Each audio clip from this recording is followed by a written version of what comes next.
annual Eddie Robinson Football Classic benefiting the Black Coaches Association.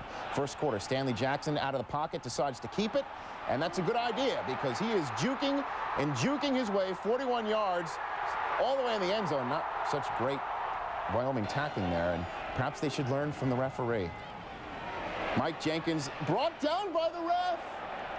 All right, he's okay, and way to square your shoulders, son. Third quarter now, Jackson rolling, and this time he passes, which is also a good idea. 46 yards to D. Miller.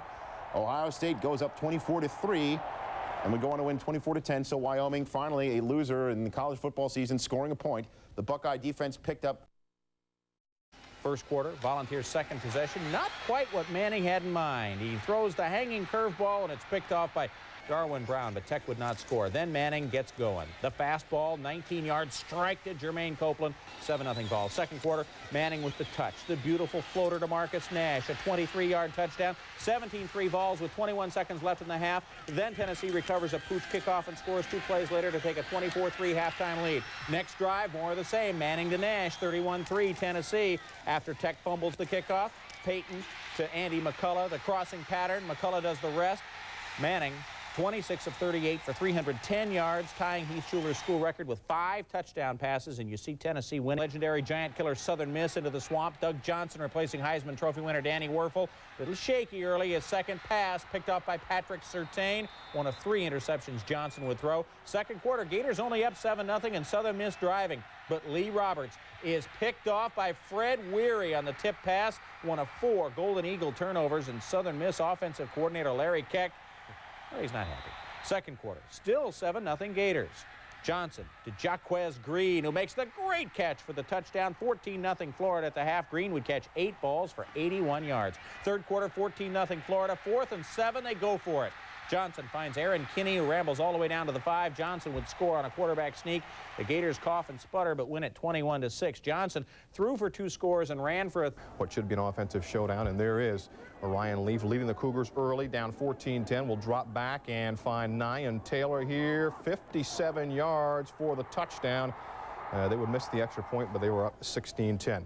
But the aforementioned Skip Hicks was the man for UCLA. Watch the 2-yard touchdown run for Hicks. Bruins down 30-21. Less than a minute later, Ryan Leaf finds Chris Jackson on the slant. He will break a couple of tackles and then do a little more fancy footwork.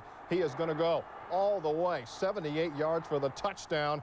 And Leaf would love that as he is pumped up. 37-21 Cougars. But more for Mr. Hicks. UCLA down 10 early in the 4th. Hicks here goes wide, and he will just get into the end zone. 190 yards on 27 carries, and Cougars coach Mike Price worried under 3 minutes to go. 3rd and goal for the Bruins. Cade McNown goes to Jermaine Lewis. He appears to get into the end zone, but let's take another look because we can. His shoulder will come down just short of the goal line.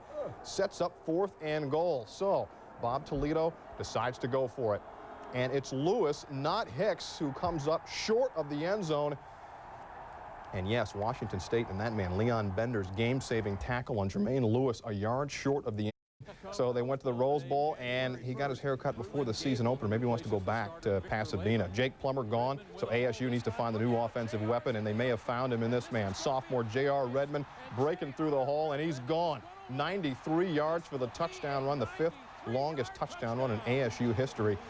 And they go on to win. As J.R. Redmond, he had 176 yards on his debut against the Houston Cougars. A happy one. 7-0 Bama already in the first quarter. Freddie Kitchens with time finds tight end Rod Rutledge. Great one-handed grab for his first tied touchdown. 14-0 Bama. Kitchens 12 of 19 for 168 yards before he hurt his shoulder. Still in the first. 70% of Houston's passes last year were out routes. Fernando Bryant knew that. Jason McKinley threw it right to him. 66 yards later, it is 21-0 Bama. Second quarter, still 21-zip. Bama backup Lance Tucker in the game. Being pressured, is going to dump it to Curtis Alexander. Just get rid of it. Alexander then does something with it. Great moves. On his way to a 43-yard touchdown, 28-0 Bama. Alexander with 88 rushing yards and 3 touchdowns, replacing suspended tailback Dennis Riddle. Mike Dubose success times and gave the Cougars last year. The Hokies are no Nebraska. Neither is Akron. Quarterback James Washington drops back, finds Lavelle Bailey over the middle. Bailey does a great job to hang on and goes in for the touchdown. A 69-yard touchdown. The Zips do not get zipped. they do get blasted. In the tradition of tough Nebraska fullbacks, watch Joel Makovica get the carry, bowl over about 4 tacklers into the end zone. Nebraska axes Akron 59-14, 600, and a team's biggest improvement is supposed to be in game 2, right? They're playing NC State, fourth quarter, game tied at 17. NC State punting it away from the return men, but Quentin Spotwood followed the bouncing ball. He's heading up the sidelines in the Carrier Dome on his way to a 72-yard touchdown. Syracuse up 24-17 later in the quarter. Wolfpack still down a touchdown, 3rd and 9. Jamie Barnett finds his tight end, Mark Thomas.